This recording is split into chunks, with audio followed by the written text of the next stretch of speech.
നമസ്കാരം കൂട്ടുകാരെ, 2024 പുറത്തിറങ്ങിയ ഒരു അതിഗംഭീര ചലച്ചിത്രമുണ്ട്, ലാ പത്ത ലേഡീസ്. കിരൺ റാവു സംവിധാനം ചെയ്ത ചലച്ചിത്രം പറയുന്നത് തമാശ രൂപേണയുള്ള ഒരു കഥയാണെങ്കിലും അതിനുള്ളിൽ അവർ കൊടുക്കാൻ ഉദ്ദേശിക്കുന്ന പല മെസ്സേജുകളും അത്രമേൽ ഗൗരവമുള്ളതാണ്.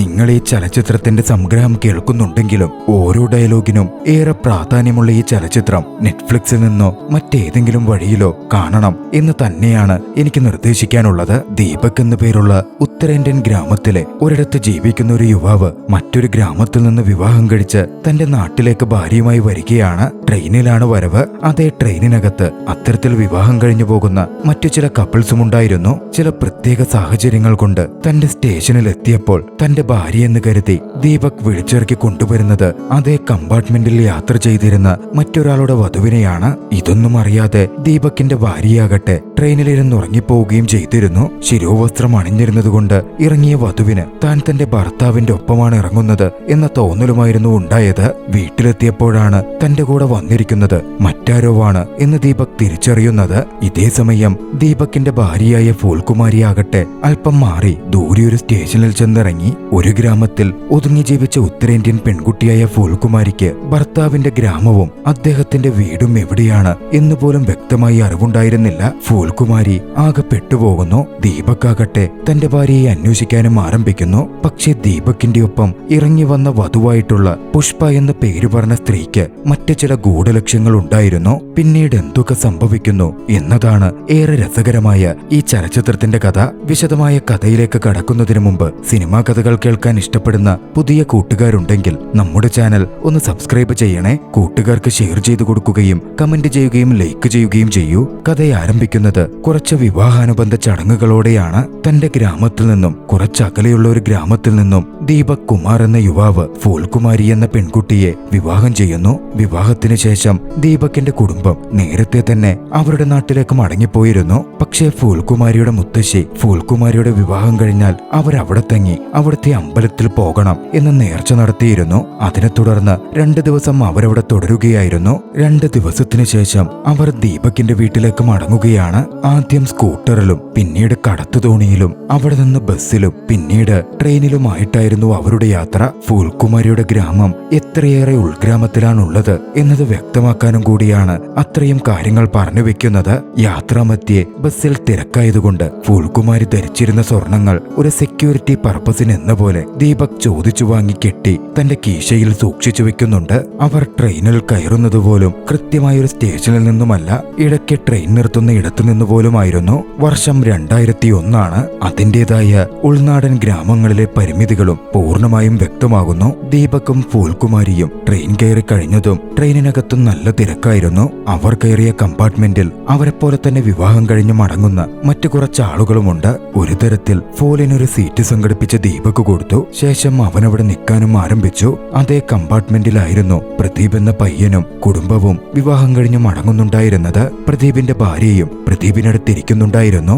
ഏറെക്കുറെ ചുവപ്പ് രീതിയിലുള്ള ഗ്രാമങ്ങളിലെ പ്രധാന വിവാഹ വസ്ത്രമായിരുന്നു അവരൊക്കെയും ധരിച്ചിരുന്നത്. പോരാത്തതിന് പാരമ്പര്യ രീതിയിൽ ശിരോവസ്ത്രവും അണിഞ്ഞിരുന്നു. അതുകൊണ്ട് തന്നെ വധുവിന്റെ മുഖവും ആർക്കും കാണാൻ സാധിക്കില്ല. ട്രെയിൻ യാത്ര തുടർന്നപ്പോ പ്രദീപിന്റെ കുടുംബം കിട്ടുന്ന സ്ത്രീധനത്തെ പറ്റിയൊക്കെ വലിയ തോതിൽ സംസാരിക്കാൻ തുടങ്ങി. പെൺകുട്ടിയേക്കാൾ സ്ത്രീധനമാണ് വലുതായി കരുതുന്നത്, അവർ അത്ര നല്ല കുടുംബമല്ല എന്നതൊക്കെ അവരുടെ സംസാരത്തിൽ നിന്ന് തന്നെ വ്യക്തമാകുന്നുണ്ടായിരുന്നു. ദീപക്കിനോടും അവർ കിട്ടിയ സ്ത്രീധനത്തെ പറ്റി ചോദിച്ചു. പക്ഷേ ദീപക് ഒന്നും പറഞ്ഞില്ല. യാത്ര തുടർന്ന് അടുത്ത സ്റ്റേഷനിൽ എത്തിയപ്പോൾ ദീപക് ടോയ്ലറ്റിൽ പോകുവാൻ പോയി. ആ സമയം അവിടെ നിന്നും കുറെ ആളുകൾ ഇറങ്ങി പോവുക കൂടി ചെയ്തു. സീറ്റ് കാലിയായപ്പോൾ അറ്റത്തിരുന്ന ഫൂൽകുമാരി വിൻഡോ സൈഡിന്റെ അടുത്തേക്ക് നീക്കിയിരുത്തപ്പെട്ടു. ആ സീറ്റിലേക്ക് സുഖകരമായി ദീപക്കും ഭാര്യയും കടന്നിരുന്നു. മറ്റു കുറച്ച് ആളുകൾ കൂടി വന്നിരുന്നതോടെ ആ കൂപ്പ വീണ്ടും നിറയുകയാണ്. പക്ഷേ ഇതിനിടയിൽ ഒരു കാര്യം സംഭവിച്ചു കഴിഞ്ഞു. ഫൂൽകുമാരി വിൻഡോ സൈഡിലും ഫോലിരുന്ന ഭാഗത്തായി ദീപകിന്റെ ഭാര്യയും വന്നു. തിരികെ വന്ന പ്രദീപ് ചിന്തിച്ചത് ആയിരിക്കുന്നത് തന്റെ ഭാര്യ ഫൂൽകുമാരിയാണെന്നായിരുന്നു. വീണ്ടും ട്രെയിൻ യാത്ര തുടർന്നു. കണ്ണ് വലിഞ്ഞുപോയ ദീപക് പെട്ടെന്ന് കണ്ണു തുറന്നപ്പോൾ കാണുന്നത് തന്റെ സ്റ്റേഷനെത്തിയിരിക്കുന്നതാണ്. ഫൂൽകുമാരി എന്ന് ചിന്തിച്ച് ദീപകിന്റെ ഭാര്യയെ പ്രദീപ് തട്ടിവിടിച്ചു. ഏവരും മയക്കത്തിലുമായിരുന്നു. എഴുന്നേറ്റ് പ്രദീപിന്റെ ഭാര്യ ദീപകിനൊപ്പം ട്രെയിൻ ഇറങ്ങുകയാണ്. ഇറങ്ങിയപ്പോൾ ട്രെയിനിനകത്ത് തന്റെ പ്രദീപിന്റെ ഭർത്താവും അറ്റത്തായി ഫൂൽകുമാരിയും ഇരിക്കുന്നത് പ്രദീപിന്റെ ഭാര്യ കാണുന്നുണ്ടെങ്കിലും അവളൊന്നും മിണ്ടിയില്ല. താൻ ദീപകിന്റെ ഭാര്യയാണ് എന്ന പോലെ ദീപകിന്റെ പിന്നാലെ പ്രദീപിന്റെ ഭാര്യ പോവുകയാണ്. ശിരോവസ്ത്രം അണിഞ്ഞ് മുഖം മറച്ചിരുന്നതുകൊണ്ട് പ്രദീപിനും അത് തന്റെ ഭാര്യയല്ലെന്ന് മനസ്സിലാകുന്നില്ല. പോരാത്തതിന് ഒരേതരം വസ്ത്രവുമായിരുന്നു വധുവിനുണ്ടായിരുന്നതും. സ്റ്റേഷനിൽ നിന്നും ബസ് പിടിച്ച് അവർ ദീപകിന്റെ ഗ്രാമത്തിലേക്ക് എത്തുന്നു. ദീപകിനെയും ഭാര്യയെയും കൂട്ടിക്കൊണ്ടു പോകുവാൻ ദീപകിന്റെ സുഹൃത്തുക്കൾ എത്തിയിരുന്നു. ആർപ്പുവിളികളോടെയും ബാൻഡ് മേളത്തോടെയും അവരങ്ങനെ ദീപകിന്റെ വീട്ടിലേക്ക് എത്തുകയാണ്. വധുവിനെ സ്വീകരിക്കാനുള്ള ചടങ്ങുകൾക്ക് ശേഷം കുടുംബം മാത്രമേയുള്ളൂ. ഇനി ശിരോവസ്ത്രം ഉയർത്തിക്കോളൂ എന്ന് അമ്മ പറഞ്ഞ കേട്ട് ശിരോവസ്ത്രം ഉയർത്തുമ്പോഴാണ് ഏവരും ഞെട്ടുന്നത്. അത് ഫൂൽകുമാരി ആയിരുന്നില്ല, മറ്റേതോ പെൺകുട്ടി. വൈകാതെ അവളാരാണെന്ന ചോദ്യമൊക്കെ ഉയർന്നു. തന്റെ പേര് പുഷ്പ റാണി എന്നാണെന്നും തന്റെ ഭർത്താവാണെന്ന് കരുതിയ ദീപകിനൊപ്പം താൻ ഇറങ്ങിപ്പോന്നത് എന്നും പുഷ്പയങ്ങ് പറയുകയാണ്. അതെങ്ങനെ ആളുമാറിയിറങ്ങും എന്ന് ചോദിക്കുമ്പോ ശിരോവസ്ത്രമിട്ട് മുഖം മറച്ചതുകൊണ്ട് ഷൂസ് മാത്രമേ കാണാൻ പറ്റുള്ളായിരുന്നുവെന്നും എന്നെ വിളിച്ചപ്പോ അതിന്റെ ഭർത്താവായിരിക്കുമെന്ന് കരുതിയ താൻ ഇറങ്ങിയത് എന്നുമായിരുന്നു പുഷ്പ മറുപടി പറഞ്ഞത്.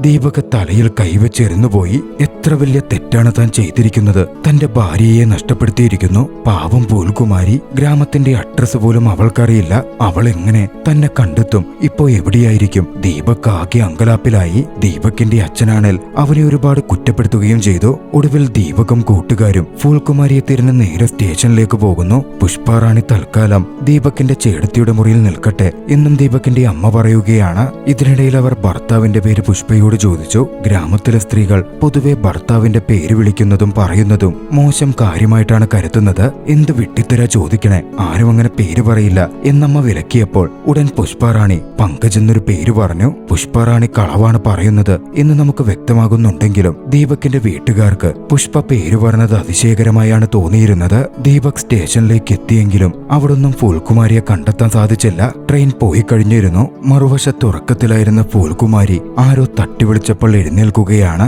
പ്രദീപും കുടുംബവും ഇറങ്ങുന്ന സ്റ്റേഷനായിരുന്നു അത്. തന്റെ ഭാര്യയാണ് അതെന്നായിരുന്നു പ്രദീപ് അപ്പോഴും കരുതിയിരുന്നത്. ഫൂൽകുമാരി പുറത്തിറങ്ങുമ്പോ ദീപകിനെ കാണുന്നില്ല. അവൾ വല്ലാതെ പരിഭ്രാന്തിയാവാൻ തുടങ്ങി. ഇതേസമയം പ്രദീപിനും കുടുംബത്തിനുമാണെങ്കിൽ തന്റെ ഭാര്യയായ ജയയെ അവിടെ കാണാനിട്ട് അത്ര വലിയ ടെൻഷനൊന്നും തോന്നുന്നില്ല. സ്ത്രീധനമായി കിട്ടിയ മോട്ടോർ സൈക്കിൾ വീട്ടിലെത്തിയിട്ടുണ്ട്. അവൾ എവിടെയെങ്കിലും പോയാ പോട്ടെ, നാളെ സ്റ്റേഷനിൽ ഒരു കംപ്ലൈന്റ് കൊടുത്താ പോരെ എന്നൊരു ഭാവമായിരുന്നു അവർക്ക്. യാഥാർത്ഥ്യത്തിൽ അത് പ്രദീപിന്റെ രണ്ടാം കെട്ടാണ്. ആദ്യ വിവാഹത്തിലെ ഭാര്യ തീപിടിച്ചു മരിക്കുകയായിരുന്നു. പ്രദീപ് ഒരു പെണ്ണുപിടിയനും കള്ളുകുടിയനുമാണെന്നുകൂടി അവിടെ വെച്ച് വ്യക്തമാകുന്നുണ്ട്. ഇതേസമയം ഒറ്റപ്പെട്ട ഫൂൽകുമാരിക്കാകട്ടെ എന്തു ചെയ്യണമെന്നറിയില്ലായിരുന്നു. ഉൾഗ്രാമത്തിൽ നിന്നും ആദ്യമായാണ് ആ പെൺകുട്ടി പുറം ലോകത്തെത്തുന്നത്. ഭർത്താവിന്റെ ഗ്രാമത്തിന്റെ പേര് പോലും അവൾക്കറിയാൻ പാടില്ല. ഇറങ്ങേണ്ടുന്ന സ്റ്റേഷന്റെ പേരും അറിയില്ല.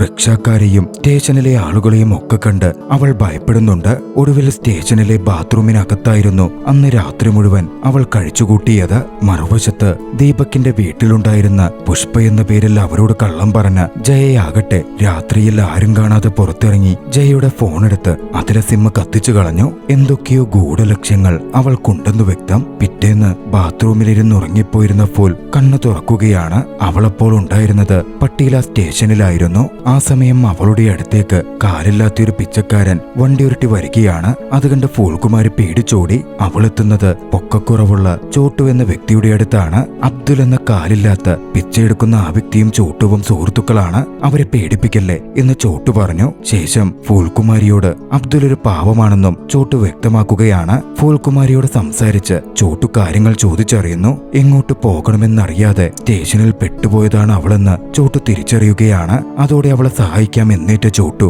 അവളെയും കൊണ്ട് സ്റ്റേഷൻ മാസ്റ്ററുടെ അടുത്തെത്തി. സ്റ്റേഷൻ മാസ്റ്റർ അവൾക്കിറങ്ങേണ്ട സ്റ്റേഷന്റെ പേര് ചോദിച്ചെങ്കിലും ഫൂൽകുമാരിക്ക് അത് അറിവുണ്ടായിരുന്നില്ല. അതോടെ ഭർത്താവിന്റെ ഗ്രാമത്തിന്റെ പേരെങ്കിലും അറിയാമോ എന്ന് അദ്ദേഹം ചോദിക്കുകയാണ്. പക്ഷേ തനിക്ക് ഓർമ്മയില്ലെന്നും ഏതോ പൂവിന്റെ പേരുമായി ബന്ധമുള്ളതായിരുന്നു എന്നുമായിരുന്നു അവൾ മറുപടി പറയുന്നത്. അങ്ങനെ കണ്ടെത്താൻ പറ്റില്ലെന്ന് പറഞ്ഞ സ്റ്റേഷൻ മാസ്റ്റർ പോലീസ് സ്റ്റേഷനിൽ പോയി കംപ്ലൈന്റ് കൊടുക്കുവാൻ ആവശ്യപ്പെടുന്നു. പക്ഷേ ഉൾഗ്രാമത്തിലെ പെൺകുട്ടിയായ ഫൂലിന് പോലീസ് സ്റ്റേഷനിൽ പോവുക, കംപ്ലൈന്റ് കൊടുക്കുക എന്നതൊന്നും ചിന്തിക്കാൻ പറ്റുന്നതായിരുന്നില്ല. അതൊക്കെ വലിയ അഭിമാനക്ഷതമായിട്ടാണ് ഉൾഗ്രാമത്തിലെ പെൺകുട്ടികൾ കരുതിയിരുന്നത്. അതുകൊണ്ട് തന്നെ അവൾ അതിന് തയ്യാറാകുന്നില്ല. ഭർത്താവിന്റെ പേര് സ്റ്റേഷൻ മാസ്റ്റർ ചോദിച്ചു. പക്ഷേ ഗ്രാമത്തിലെ പെൺകുട്ടികളാണെങ്കിൽ ഭർത്താവിന്റെ പേര് പോലും പറയില്ലല്ലോ. അവളത് പറയാൻ വിസമ്മതിച്ചപ്പോ പെട്ടെന്നാണ് കയ്യിലെ മൈലാഞ്ചിയുടെ കാര്യം ഓർത്തത്. അതിൽ ഭർത്താവിന്റെ പേരെഴുതിയിരുന്നു. ദീപക് എന്ന പേര് അവളങ്ങനെ കയ്യിലെഴുതിയത് സ്റ്റേഷൻ മാസ്റ്ററെ കാണിച്ചു കൊടുക്കുന്നു. അതോടെ മറ്റു വഴികളില്ലെന്ന് കണ്ടതും അവളെ സഹായിക്കാൻ പറ്റുന്ന ഒരേ ഒരാൾ ഇനി ദീദിയാണെന്നും പറഞ്ഞ് ചോട്ടു ഫൂൽകുമാരിയെ അതേ സ്റ്റേഷനിൽ ചെറിയൊരു ചായക്കട നടത്തുന്ന ഒരു മുത്തശ്ശിയുടെ അടുത്തേക്ക് കൊണ്ടുപോവുകയാണ്. ഫൂൽ മുത്തശ്ശിയോടും കാര്യങ്ങളൊക്കെ പറഞ്ഞു. ഒക്കെ കേട്ട മുത്തശ്ശി പറഞ്ഞത്, നിന്റെ സ്വർണമൊക്കെ ഊരി വാങ്ങി നിന്നെ കബളിപ്പിച്ചിട്ട് നിന്റെ ഭർത്താവ് കടന്നു കളഞ്ഞതാവുമെന്നാ തോന്നുന്നേ. നീ ഈ ഫ്രോഡെന്ന് കേട്ടിട്ടുണ്ടോ? ഇംഗ്ലീഷിൽ ഇതിനാ ഫ്രോഡെന്ന് പറയുന്നേ. പക്ഷേ ഫൂലുടൻ അതിനെ എതിർത്തു. എന്റെ ഭർത്താവ് ദീപക് അങ്ങനല്ലെന്നും നല്ല മനുഷ്യനാണെന്നും ഇപ്പൊ എന്നെ തിരഞ്ഞുകൊണ്ടിരിക്കുകയായിരിക്കും എന്നുമായിരുന്നു ഫൂലിന്റെ മറുപടി. മറുവശത്ത് ദീപക്കും കൂട്ടുകാരും കംപ്ലൈന്റ് കൊടുക്കുവാൻ പോലീസ് സ്റ്റേഷനിൽ വന്നു. പോലീസ് സ്റ്റേഷനിലെ ഇൻസ്പെക്ടർ ആകട്ടെ ഒന്നാം തരം കൈക്കൂലിക്കാരനാണ്. ദീപക് നടന്ന കാര്യങ്ങൾ പറഞ്ഞതും ഭാര്യയെ കണ്ടുപിടിക്കാൻ 15,000 രൂപയായിരുന്നു അയാൾ കൈക്കൂലി ചോദിച്ചത്. കൊണ്ടുവന്ന 5,000 രൂപ ദീപക് അയാൾക്ക് കൊടുത്തു. പിന്നാലെ നടന്ന കാര്യങ്ങളും വിശദമായി പറഞ്ഞു. വധു മാറിപ്പോയതും പുഷ്പ എന്ന വധു വീട്ടിലുള്ള കാര്യവും അറിഞ്ഞതും അവളുടെ പക്കൽ കുറെ സ്വർണമുണ്ടെന്ന് കേട്ടതും ദീപക്കിനെ പിടിച്ചിട്ട് കാര്യമില്ല, പക്ഷെ പുഷ്പയെ പിടിച്ച കുറെ പണം കിട്ടും എന്ന ഇൻസ്പെക്ടർ ചിന്തിക്കുകയാണ്. അതോടെ പുഷ്പയെയും കൂട്ടി നാളെ വരാൻ പറഞ്ഞ് ദീപക്കിനെ ഇൻസ്പെക്ടർ പറഞ്ഞുവിടുന്നു. ഇതിനിടയിൽ ഫൂൽകുമാരിയുടെ ചിത്രം ചോദിച്ചെങ്കിലും ശിരോവസ്ത്രമണിഞ്ഞ ചിത്രമായതുകൊണ്ട് അതിൽ ഫൂൽകുമാരിയുടെ മുഖം പോലും വ്യക്തമായിരുന്നില്ല. സ്റ്റേഷനിൽ നിന്ന് തിരിച്ചെത്തിയ ദീപക് വീട്ടിലെത്തുമ്പോൾ കേൾക്കുന്നത് പുഷ്പ എങ്ങോട്ടേക്കോ പോയെന്നാണ്. രാവിലെ അമ്പലത്തിൽ പോവാൻ പോയിട്ട് അത്ര നേരമായും തിരികെ എത്തിയിട്ടില്ല. ദീപക് ആകെ വല്ലാതായി. ഭാഗ്യത്തിന് പുഷ്പ അപ്പോഴേക്കും മടങ്ങിയെത്തി. അപ്പോഴായിരുന്നു അവൻ ആശ്വാസം തോന്നിയത്. നാളെ സ്റ്റേഷനിലേക്ക് പോകണം എന്ന കാര്യം പുഷ്പയോട് ദീപക് പറയുകയാണ്. അത് കേട്ട് പുഷ്പ അല്പം അസ്വസ്ഥയും ആകുന്നുണ്ട്. ജയയായ പുഷ്പ എന്തോ കള്ളത്തരം ഒപ്പിക്കുന്നുണ്ട് എന്നവിടെ നിന്നൊക്കെ പൂർണ്ണമായും വ്യക്തമാകുന്നുണ്ടായിരുന്നു. മറുവശത്ത് പ്രദീപ് തന്റെ ഭാര്യ ജയയെ കാണാനില്ല എന്ന് പറഞ്ഞ് സ്റ്റേഷനിൽ കംപ്ലൈന്റ് കൊടുക്കാനെത്തുകയാണ്. അല്പം പണവും പവറുമുള്ള വ്യക്തിയാണ് പ്രദീപ് എന്ന് സ്റ്റേഷനിലെ പെരുമാറ്റത്തിൽ നിന്നും വ്യക്തമാകുന്നുണ്ടായിരുന്നു. ആ സമയം പ്രദീപിന്റെ മുൻഭാര്യയെ പറ്റിയുള്ള സംസാരവും അവിടെ രൂപപ്പെടുന്നു. പ്രദീപ് തന്നെ മുൻഭാര്യയെ കൊന്നതായിരിക്കാം എന്നുള്ള സൂചനയും അവിടെ വെച്ച് ലഭിക്കുന്നുണ്ട്. അധികം വൈകാതെ പ്രദീപ് കൊടുത്ത കേസുമായി ബന്ധപ്പെട്ട രേഖകൾ ദീപകിന്റെ സ്റ്റേഷനിലേക്കും എത്തുന്നു. ജയ എന്ന ഭാര്യയെ കാണാനില്ല എന്ന കേസായിരുന്നു അത്. അതോടെ ദീപകിന്റെ കേസ് അന്വേഷിക്കുന്ന ഇൻസ്പെക്ടർ ശ്യാമിന് ദീപക് പറഞ്ഞ പുഷ്പ ജയയാണോ എന്ന തരത്തിൽ സംശയം തോന്നുന്നുണ്ട്. അന്ന് രാത്രിയിൽ എല്ലാവരും ഉറങ്ങിക്കഴിഞ്ഞപ്പോൾ ജയ പുറത്തിറങ്ങി തന്റെ ഫോണിൽ പുതിയൊരു സിം ഇട്ടു. അമ്പലത്തിൽ പോകുന്നെന്ന് പറഞ്ഞ് അവൾ പോയത് സിം എടുക്കാനാണ് എന്നാ നിമിഷം വ്യക്തമാകുന്നു. ഈ ചുരുങ്ങിയ സമയം കൊണ്ട് തന്നെ ജയ എന്ന പുഷ്പ ദീപകിന്റെ ചേച്ചിയുമായി വളരെയധികം സൗഹൃദത്തിലാകുന്നുണ്ട്. ദീപകിന്റെ ചേച്ചിക്ക് ചിത്രം വരയ്ക്കാൻ കഴിവുണ്ടെന്നും അവൾ മനസ്സിലാക്കുന്നു. പുഷ്പ എന്ന് പറഞ്ഞ അവിടുള്ള ജയയുടെ കയ്യിൽ ജയ എന്ന് പച്ചകുത്തിയിട്ടുണ്ടായിരുന്നു. സ്റ്റേഷനിൽ പോയാൽ അത് പിടിക്കപ്പെടുമോ എന്ന് ജയ ഒരു നിമിഷം ചിന്തിക്കുന്നുണ്ട്. അങ്ങനെ അന്ന് കുറച്ചു കഴിഞ്ഞ് പുഷ്പയും ദീപക്കും സ്റ്റേഷനിലേക്ക് എത്തുകയാണ്. പുഷ്പ എന്ന പേര് കള്ളമാണെന്നും അവൾ ജയയാണെന്നും ഏറെക്കുറെ ഉറപ്പ് ഇൻസ്പെക്ടർ ശ്യാമിനുണ്ടായിരുന്നു. അതുകൊണ്ട് തിരിച്ചും മറിച്ചും ഇൻസ്പെക്ടർ ചോദ്യങ്ങൾ ചോദിക്കുന്നുണ്ടെങ്കിലും പുഷ്പയായി അഭിനയിച്ചുകൊണ്ടിരുന്ന ജയ അതിൽ നിന്ന് വിദഗ്ധമായി ഒഴിഞ്ഞുമാറി. ഒടുവിൽ കിട്ടിയ റിപ്പോർട്ട് പ്രകാരം ജയയുടെ കയ്യിൽ പച്ചകുത്തിയതുണ്ടെന്നറിഞ്ഞ് അവളുടെ കയ്യിലെ പച്ചകുത്തൽ ഇൻസ്പെക്ടർ പരിശോധിച്ചു. പക്ഷേ അതിലപ്പോൾ കണ്ടത് ജയയ്ക്ക് പകരം ശ്രേയ എന്നായിരുന്നു. ജയ വിദഗ്ധമായി ജയ എന്ന പച്ചകുത്തൽ ശ്രേയ എന്നാക്കിയതായിരുന്നു. ഇതെന്താ നിന്റെ പേര് പുഷ്പ എന്നായിട്ട് കയ്യിലെ ശ്രേയ എന്ന് പച്ചകുത്തിയിരിക്കുന്നത് എന്ന് ഇൻസ്പെക്ടർ ചോദിക്കുന്നു. എന്റെ മുത്തച്ഛൻ എന്നെ ശ്രേയ എന്നാ വിളിച്ചിരുന്നേ, മുത്തച്ഛൻ കുത്തിയ പച്ചയെ ഇത് എന്നായിരുന്നു അവളുടെ മറുപടി. നിന്റെ ഫോട്ടോ എടുക്കട്ടെ എന്ന് പറഞ്ഞ ഇൻസ്പെക്ടർ കോൺസ്റ്റബിളിനെ പറഞ്ഞുവിട്ടെങ്കിലും ശിരോവസ്ത്രമണിഞ്ഞ് ഇങ്ങനെ എടുക്കാൻ പറ്റൂ, അല്ലാതെടുക്കുന്നത് തങ്ങളുടെ അഭിമാനത്തിന് മോശമാണ് എന്നൊക്കെ പറഞ്ഞ് പുഷ്പ തടസ്സം നിന്നു. പോലീസുകാർക്കും ഗ്രാമത്തിലെ സ്ത്രീയായതുകൊണ്ട് അതിനെ പെട്ടെന്ന് ഫോഴ്സ് ചെയ്യാൻ പറ്റില്ലായിരുന്നു. ഒടുവിൽ കൈത്തണ്ട പതിപ്പിച്ച് അവിടെ നിന്ന് പൊക്കോളാൻ പുഷ്പയോട് പറയുകയാണ്. പക്ഷെ അതിൽ ഒന്നുകൂടി സംഭവിച്ചു. പുഷ്പ അങ്ങനെ തിരികെ പോകുമ്പോ ഇൻസ്പെക്ടർ പെട്ടെന്ന് ജയ എന്ന് വിളിച്ചു. പുഷ്പയായിട്ട് അവിടെ നിന്നിരുന്ന ജയ ഒരു നിമിഷം തിരിഞ്ഞു നോക്കി. ആ നിമിഷത്തിൽ അത് ജയയാണ് എന്ന് ഇൻസ്പെക്ടറിന് ഉറപ്പായി കഴിഞ്ഞിരുന്നു. പക്ഷേ തിരിഞ്ഞ അവൾ നമ്പർ ഇട്ടു. തന്റെ ഊരിവെച്ച വളയെടുക്കാനാ തിരിഞ്ഞത് എന്ന് പറഞ്ഞ് ഇൻസ്പെക്ടറിന്റെ ടേബിളിന് മുമ്പിൽ ഉണ്ടായിരുന്ന വളയെടുത്ത് ധരിച്ച് അവൾ പോയി. മറുവശത്ത് മുത്തശ്ശിയും ഫൂൽകുമാരിയും തമ്മിൽ നല്ലൊരു ബോണ്ടിങ് ഉണ്ടാകുന്നുണ്ട്. മുത്തശ്ശി തനിച്ചായിരുന്നു താമസിച്ചിരുന്നത്. കള്ളുകുടിച്ച് തന്നെ തല്ലുകയും തന്റെ പണമൊക്കെ കട്ടുകൊണ്ടുപോവുകയും ചെയ്യുന്ന ഭർത്താവിനെയും മക്കളെയും ഒക്കെ താൻ തന്നെയാ ചവിട്ടി പുറത്താക്കിയത് എന്നവർ പറഞ്ഞു. വളരെ പ്രോഗ്രസീവായ ഒരു സ്ത്രീയായി അനുഭവം കൊണ്ട് അവർ കാണപ്പെടുന്നുണ്ടായിരുന്നു. പാവം പെൺകുട്ടിയായ ഫൂൽകുമാരിയെ ജീവിതത്തിന്റെ യഥാർത്ഥ വശങ്ങൾ പറഞ്ഞുകൊടുത്ത് അവർ ഗൈഡ് ചെയ്യുന്നുണ്ട്. ഫൂൽകുമാരി അവരുടെ കടയിലേക്ക് കുറച്ച് മധുര പലഹാരങ്ങൾ ഉണ്ടാക്കാൻ ആരംഭിച്ചു.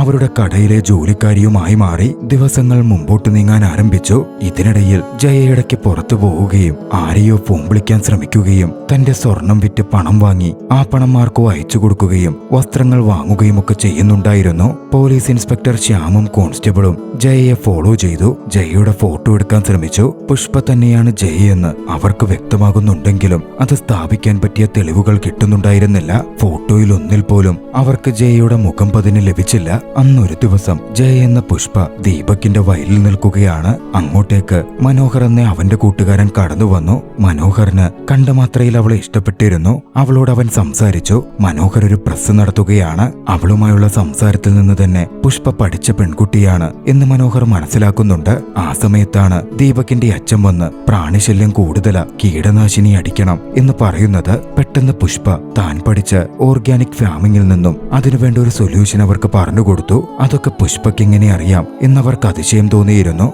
തന്റെ അച്ഛന് കുറെ വയലുണ്ടായിരുന്നെന്നും അങ്ങനെ താൻ പഠിച്ചതാ എന്നുമായിരുന്നു പുഷ്പയുടെ മറുപടി. പുഷ്പയുടെ ആ അറിവുകളൊക്കെ കണ്ട് ദീപകിന്റെ ചേടത്തിക്കും പുഷ്പയോട് അല്പം ആരാധന തോന്നുന്നുണ്ട്. ഇതിനിടയിൽ ദീപകും കൂട്ടുകാരും MLA കൊണ്ട് പോലീസിനോടൊന്ന് പറയിപ്പിക്കുവാൻ MLA കാണാൻ പോകുന്നു. പക്ഷെ അവിടെ അതിലും വലിയ കുഴപ്പമായിരുന്നു സംഭവിച്ചത്.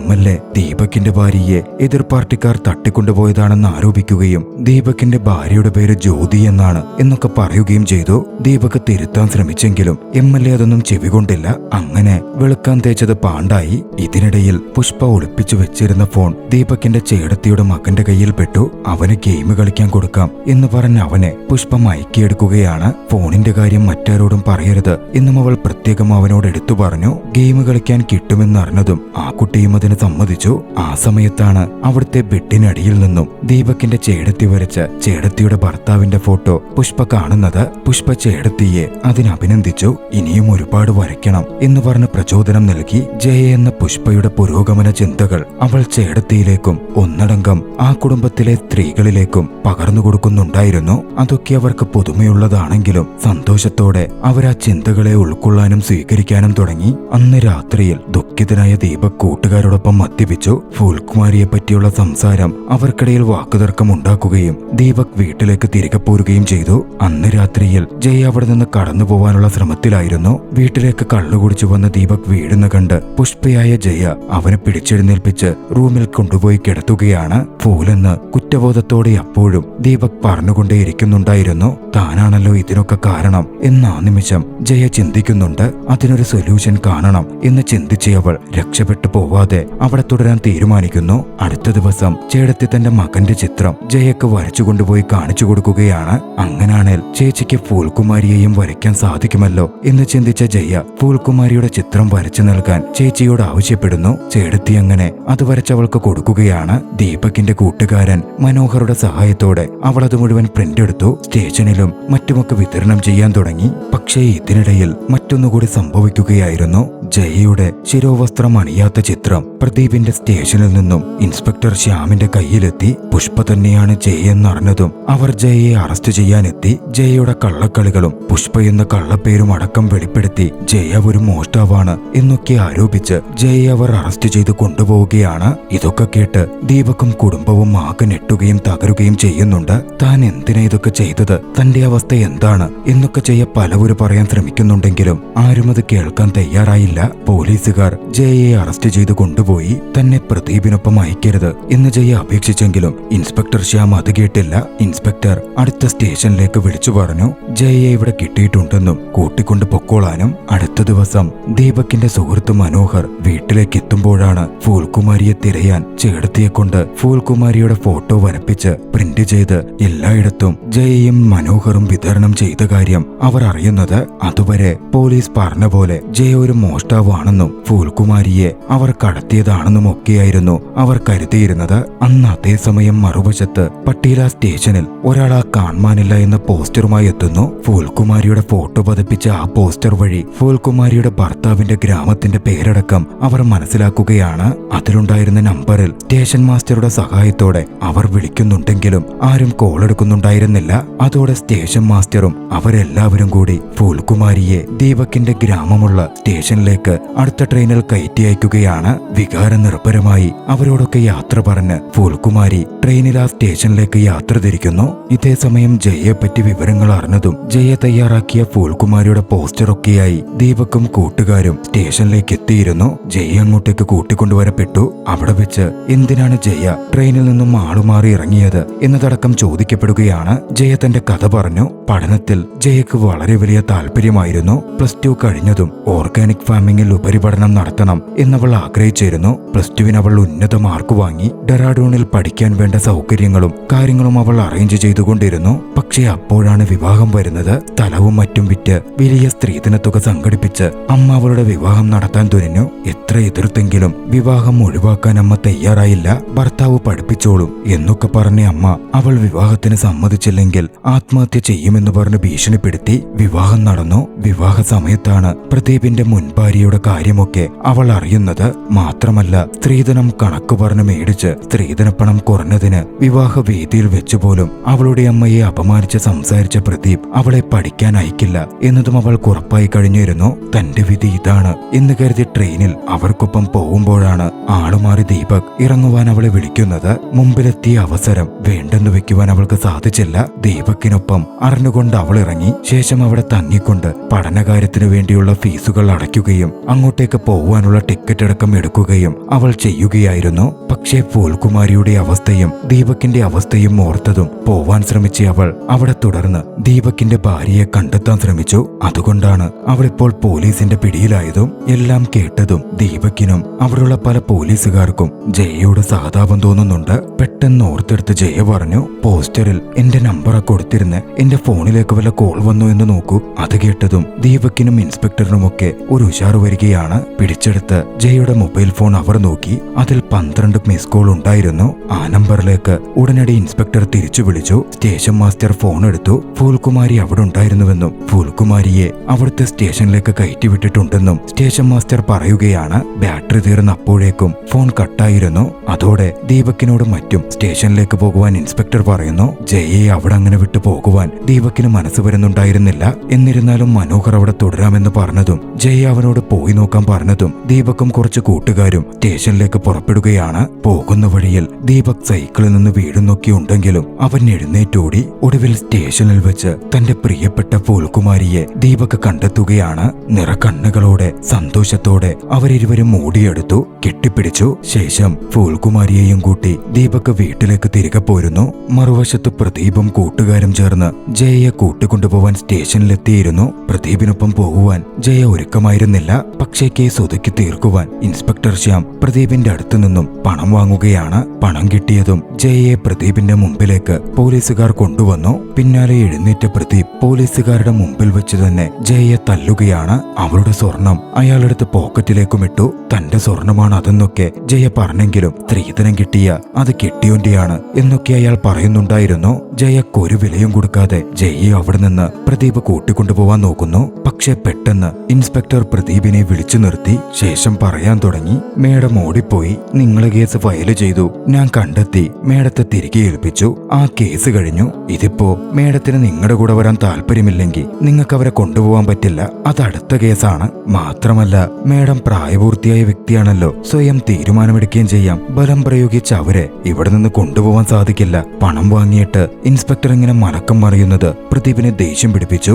ഇൻസ്പെക്ടർ പറഞ്ഞു, ഞങ്ങൾ കണ്ടതാണല്ലോ സ്ത്രീധനത്തെപ്പറ്റി നിങ്ങൾ പറയുന്നതും അവളുടെ മേത്ത് കൈവയ്ക്കുന്നതുമൊക്കെ. അങ്ങനെയുള്ളപ്പോ എങ്ങനെ അവര് വരൂല എന്ന് പറയുമ്പോ നിന്റെ കൂടെ വിടും? ഇതൊക്കെ വെച്ചൊരു കേസ് രജിസ്റ്റർ ചെയ്താലുണ്ടല്ലോ, നീ ഉടനടി ഇതിന്റെ അകത്താകും. അതുകൊണ്ട് പോവാൻ നോക്ക്. പോലീസുകാര് ജയയെ വിടില്ലെന്ന് കാണുന്നതും പ്രദീപ് ദേഷ്യപ്പെടുന്നു. ഇൻസ്പെക്ടർ ഉടൻ പ്രദീപിനെ ഭീഷണിപ്പെടുത്താൻ തുടങ്ങി. ഇവിടെ നിന്ന് ഒരുപാട് കളിയെടുത്ത നിന്റെ പഴയ കേസില്ലേ, ഭാര്യ തീ പിടിച്ചു മരിച്ച കേസ്, ഈ കേസിന്റെ കൂടെ അതും കൂടി ഞാനങ്ങ് കുത്തിപ്പൊക്കും, അന്വേഷിക്കും. നീ കാലാകാലം ജയിലിൽ കിടക്കും. അതുകൊണ്ട് ഇപ്പോ തീരുമാനിച്ചോ, ഇവളെ എല്ലാ തരത്തിലും വിട്ട് ഇവിടെ നിന്ന് പോകുവാണോ അതോ ജയിലിൽ കിടക്കുവാണോന്ന്. അത് കേട്ടതും പ്രദീപ് വിരണ്ടിരുന്നു. പ്രദീപ് പോവാൻ പോയെങ്കിലും ഇൻസ്പെക്ടർ വീണ്ടും പ്രദീപിനെ പിടിച്ചു നിർത്തി ജയയുടെ സ്വർണം ചോദിച്ചു. ദേഷ്യത്തിലത് നിലത്തേക്ക് വലിച്ചെറിഞ്ഞ് പ്രദീപ് അവിടെ നിന്ന് ഇറങ്ങിപ്പോയി. നിറക്കണ്ണുകളോടെ ഇതൊക്കെ കണ്ട് ജയ സന്തോഷിക്കുന്നുണ്ട്. ജീവിതം തിരിച്ചു കിട്ടിയ സന്തോഷം. ശേഷം തന്റെ സ്ത്രീധനം കിട്ടിയ സ്വർണം കൈക്കൂലിയായി ഇൻസ്പെക്ടറിന് കൊടുത്ത് ജയ അവിടെ നിന്ന് പോവാനിറങ്ങുകയാണ്.